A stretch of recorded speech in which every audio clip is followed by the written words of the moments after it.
बिस्मिल्लाहिर्रहमानिर्रहीम, अस्सलाम वालेकुम। पॉडकास्ट में आपको खुश आमदीद कहते हैं।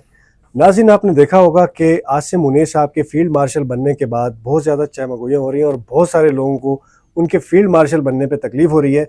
ये तकलीफ़ क्यों हो रही है, ये रिजवान साहब से जानेंगे। रिजवान साहब, आसिम मुनीर साहब के फील्ड मार्शल बनने पे ये बहुत सारे लोगों को जो तकलीफ़ हो रही है, इसकी क्या वजह है? तकलीफ नहीं, मर्चे लगे हैं, मर्चे भी लाल वाले। अच्छा, मैंने थोड़ा सेंसर किया था, लेकिन चले नहीं आपने नहीं, खुल के जो कह दिया। सच्ची बात है वो करें ना सर। लोग बहुत सारी बातें करें, कुछ आप कह रहे थे कि कुछ आपने भी बातें सुनी है, बताएं क्या क्या कह रहे हैं। अच्छा देखिए रिजवान साहब, मैंने तो बेतुकी बातें सुनी है। वो तो लोग इस तरह की बातें कर रहे हैं कि जी इसमें तो पाकिस्तान की जो फिजाइया है उसका किरदार रहा है, तो इनका क्या किरदार रहा है। जबकि मैं तो ये समझता हूँ कि अब चूंकि ये आर्मी चीफ थे तो वहीं से सारी चीजें होती हैं और ज़ाहिर डिसीजन इनका हुआ तो आगे ये चीजें शुरू हुई हैं। तो आप क्या समझते हैं? नहीं, मैं बिल्कुल आपसे एग्री करता हूँ, क्योंकि देखें ये लोगों को जिनको पता नहीं है ना, फोर्सेस का जिनको अलफ नहीं पता, फोर्सेस का एफ नहीं पता, वो आके यहाँ कमेंट्स करते हैं, यहाँ आके तबसरे करते हैं जो एफ पीपल है। हाँ जी, देखिए बात सुने, इंडिया को तो मिर्चें लगे तो लगे, ये हमारे लोगों को किस बात की मिर्चें लग रही हैं? अच्छा, मजे की बात है कि इंडिया को भी मिर्चें लग रही हैं। इंडिया को तो डबल डोज लगी है ना, हमारे यहाँ भी हल्का मसाला लगा है। तो मैं उनसे पूछना चाहता हूं कि भाई ये जंग लड़ी किसने? रिजवान साहब यहाँ से कंटिन्यू करेंगे, लेकिन इंडिया को पता है क्यों मिर्चें लग रही हैं। मुमकिन है हम दिल्ली ले लें तो वहां के आर्मी चीफ बनता हुआ इनको देख रहे हो, ये तो फील्ड मार्शल अब है ना, अब ये तो इंडिया पाकिस्तान के मुश्तरका फील्ड मार्शल, ये मुमकिन वजह हो सकती है उनको। देखिए मसला ये कि गजवा हिंद का जिक्र है और हमारे आर्मी चीफ अल्हम्दुलिल्लाह हाफिज कुरान है, तो इनका ईमान है गजवा हिंद पे। और हर मुसलमान का है ये तो नहीं, हर मुसलमान का नहीं है, जनरल बाजवा का नहीं था। हमारे लोग, अब कुछ लोग कहेंगे कि आप जनरल बाजवा के खिलाफ आज बात कर रहे हैं। सुने भाई, 2019 में भी मौका आया था, आपने त्यारा गिरा दिया इंडिया का। इंडिया ने बालाकोट पे अटैक किया था, तो हमने क्या जवाब दिया? पिद्दू सा जवाब दिया, एक त्यारा गिरा के और अगले दिन अभिनंदन को वापस करके, और हम घबरा के बैठ गए घर में। अच्छा, उसकी वापसी भी एक अलमिया ही था, लेकिन चले बात सुने ना फैसल साहब, क्यों नहीं लिया उसने फील्ड मार्शल का टाइटल? मौका था ना जंग लड़ने का, लड़ता आगे आके। तो आप कह रहे थे तो ना वो कह रहा था टैंकों में पेट्रोल नहीं है। पेट्रोल अब कहां से आ गया? बात यह है कि जंग हमेशा जर्नैल लड़ते हैं। आपके जो फर्स्ट लाइन ऑफ डिफेंस है आपकी बड़ी फौज होती है, फजाइया ने बाद में जो कहते हैं काम करना होता है।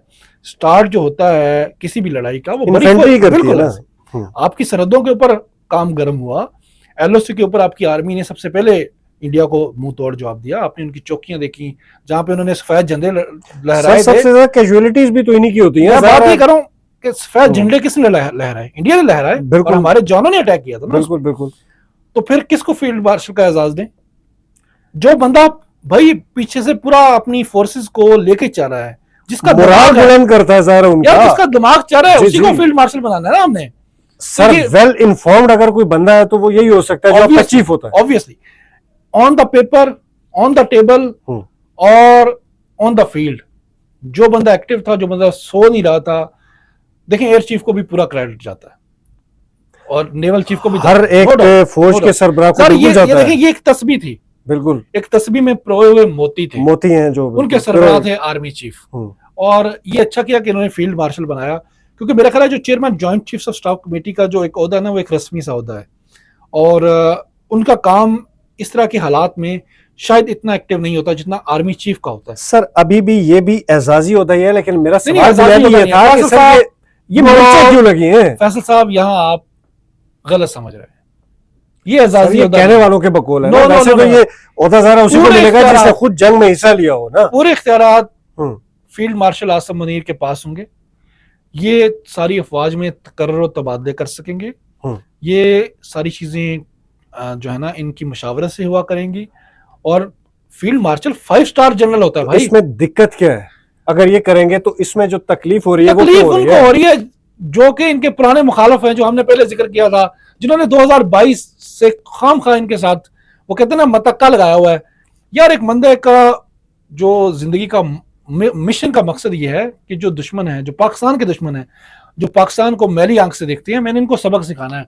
अब अगर उसमें कोई हमारे अपने लोग भी आ जाएं तो वो तो नहीं छोड़ेगा उनको। आपका इशारा इस जानिब है कि अगर वो जो मुखालिफिन जिनका आप जिक्र कर रहे हैं, अगर वो आज भी होते तो वो इनको भी कौम का बाप कहते, यानी कि आप ये कहना चाह रहे हैं? तो क्यों नहीं कहते? देखें अब इनको कौम का बाप माने या दादाबू माने, जो मर्जी माने, मानना पड़ेगा कि फील्ड मार्शल तो मान लेना, इंडिया को नाको चने चबवाए हैं। बिल्कुल देखिए, चबवाए। अयूब खान, जनरल अयूब खान को ये फील्ड मार्शल मानते हैं, जिसने खुद ही अपने स्टार लगवा लिए थे। इसको तो जो फील्ड मार्शल सैयद आसिम मुनीर हैं, इनको स्टार किसने लगाए हैं? हमारी सियासी क़यादत ने लगाए हैं। हमारे सियासी क़यादत ने अगर लगाए हैं तो रिजवान साहब, टू बी वेरी ऑनेस्ट, ये डिजर्व भी करते हैं ना। बिल्कुल ऐसे ही, क्योंकि इंडिया में तो चीखें इन्होंने यहाँ से बैठ के निकलवाई, यहाँ से बैठ के नहीं, बॉर्डर पे भी निकलवाई है भाई, हर जगह पे, हर महाज पे इनको शिकस्त दी, त्यारे इनके गिराए, दिमाग पीछे। फील्ड मार्शल सैयद आसिम मुनीर का था, ये गो हेड ना देते, आपकी एयरफोर्स आधी रह जाती है सर। ग्राउंड अभी भी अगर मसलियत का रास्ता ही हम अपनाते रहते 2019 बिल्कुल ऐसे 2019 में भी त्यारे गिराए थे, तो रिजल्ट क्या निकला था? क्या जिस तरह आज पाकिस्तानी कौम में, आपसे सवाल करता हूं, कौन से उस वक्त तो ये भी कहा जाता है ना कि उस वक्त तो इनकी कांपे भी टांग रही थी ना, बड़ा सोच के, और वो चीजें। अयाज सादिक साहब कहते हैं कि हम आए, हम बैठे, जब मीटिंग हो रही थी, तो अब मैं जिक्र नहीं करूंगा कि किस तरफ उनका इशारा, लोग समझ जाएंगे कि उनकी कांपे टांग रही थी, माथे पे पसीना था, परेशान थे। एग्जैक्टली। ओए अभिनंदन पकड़ लिया हमने, पता नहीं क्या जुल्म कर दिया यार, वो हमारे पाकिस्तान में आया था, क्या जुल्म हो गया? और मजे की बात, पकड़ा भी आम लोगों ने था, जाहिर है। लेकिन मसला ये है कि ये उन्हीं लोगों को मसला है जिन्होंने अभिनंदन रातों रात वापस किया था ना, उन्हीं को मसला है। तो रिजवान साहब क्या होना चाहिए? देखिए, इसको कबूल करें, यह आपकी डेस्टिनी है।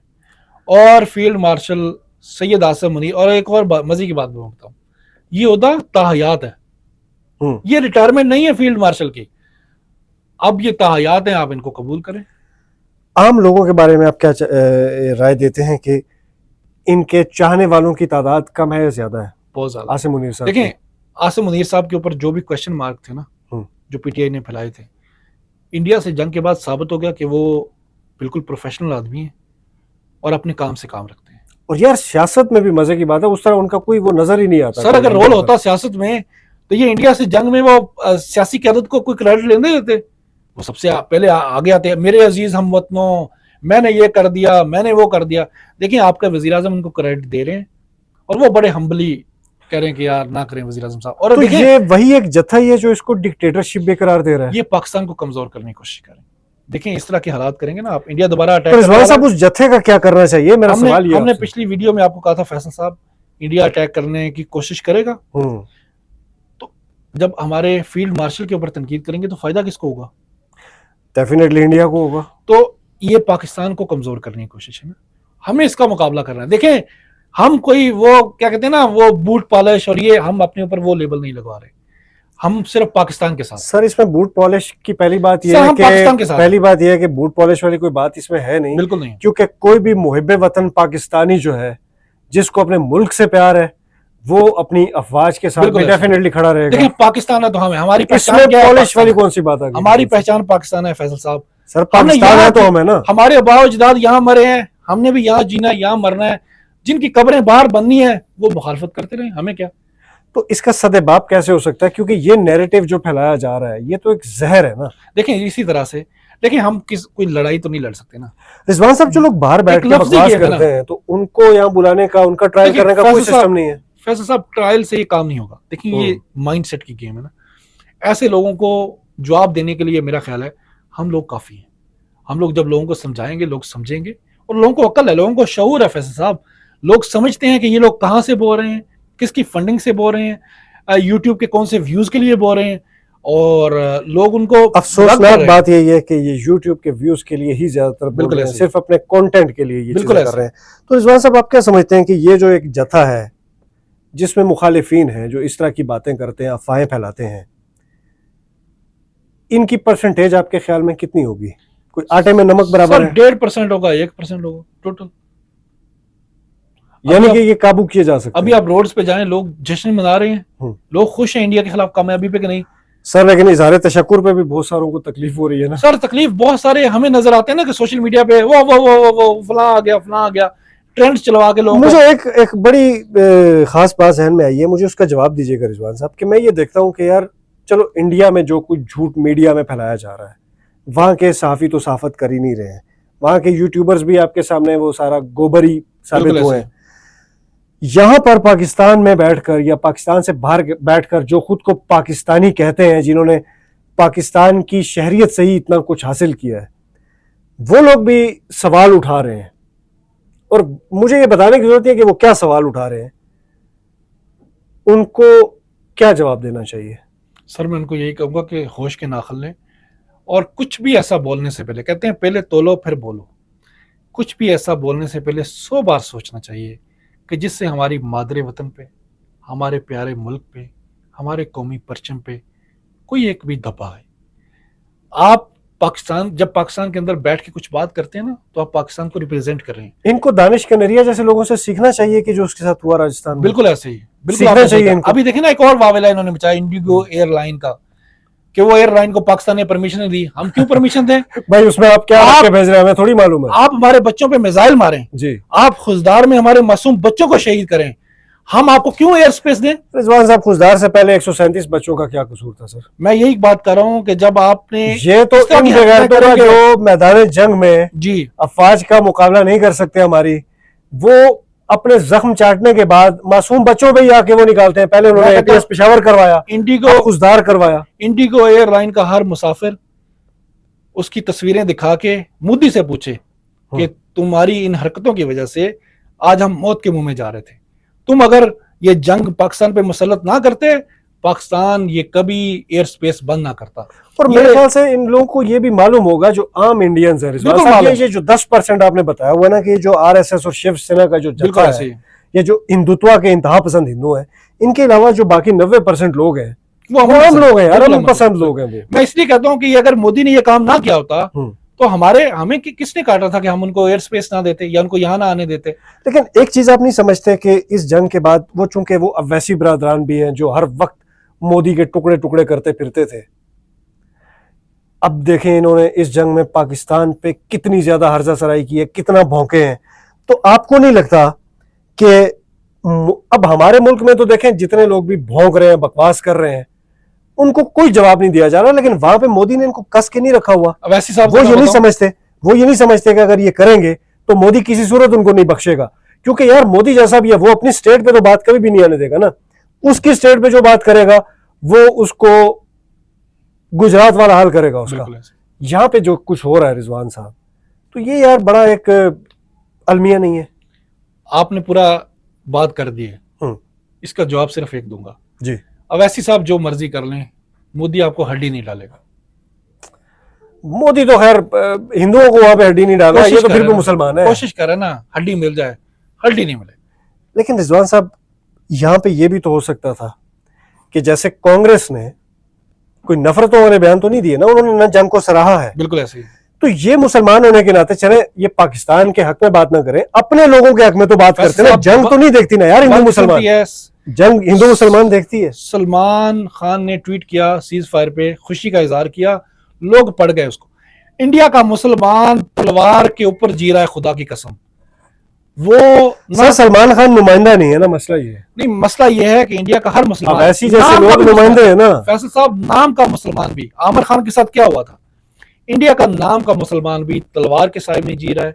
उसको दिन रात यही डर है कि आज मुझे पकड़ा जाएगा। हालांकि बदकिस्मती से जावेद अख्तर जैसे लोगों को भी लोग मुसलमान कहते हैं, जबकि ये नाम नेहाद मुसलमान है। इनमें मुसलमानों वाली कोई बात है नहीं। और मजे की बात बताऊं, अभी इन्होंने एक यूनिवर्सिटी के प्रोफेसर को पकड़ा है।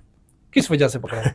यार ये तो बेतुकी बिल्कुल, वो उसकी कोई रीजन नहीं है, कोई लॉजिक नहीं। सिर्फ मुसलमान होने की वजह से आप लोगों को पकड़ रहे हैं, सिर्फ सोशल मीडिया की पोस्टों के ऊपर आप लोगों को पकड़ रहे हैं, और फिर आप कहते हैं हम जमहूरियत हैं। आप मजे की बात बताऊं कि पोस्टें भी उस तरह हो भी नहीं रही है ना जैसे यहाँ पे हो रही है। मैं यही कह रहा हूं ना कि यार आप एक लेबल लगा के कि सिर्फ मुसलमान है और पकड़े जाओ, लोगों को हरास किए जाओ, और ये मुसलमानों पे आप लगा दें कि मुसलमान टेररिस्ट हैं, बाकी शिवसेना और RSS जो लिटरली जाके लोगों के गले काटती है, कत्लेआम करती है, जो वाकई दहशतगर्दी के मयार पे पूरा उतरते हैं।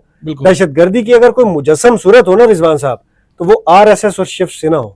मेरा ख्याल है अवैसी साहब की रग इस पे क्यों नहीं फड़की, अवैसी साहब को इस पे क्यों ख्याल नहीं आया कि वहां के मुसलमानों के साथ क्या हो रहा है। बड़ी हैरत की बात है रिजवान साहब, पाकिस्तान की तरफ बड़ी नजर है, वहां उन्होंने मेरा ख्याल नजरें चुराई। यार यहाँ पे मुझे इसी बात में हैरत है कि नंबर अगर इन्होंने ऐसे बनवाने थे तो नंबर वो ऐसे भी बनवा सकते थे कि वो अपने लोगों के लिए इतना ही कह देते कि ये जंग नहीं होनी चाहिए, इससे आम लोग मरते हैं। बिल्कुल। मोदी को क्या फर्क पड़ा? मोदी को कोई फर्क पड़ा? वो तो जाके चश्मा पहन के अपना पूरा कैमरा का मेकअप का ख्याल रख के वो तो अपनी तकरीरें कर रहा है। तो क्या कहना चाहेंगे आखिर में आप? मैं एंड में यही कहना चाहूंगा कि भाईजान जिनको मिर्चें लगी हैं वो जिनको किससे मिर्चें धोए लगी अपनी हैं, मिर्चें? वो डिटॉल से धोएं और हौसला रखें।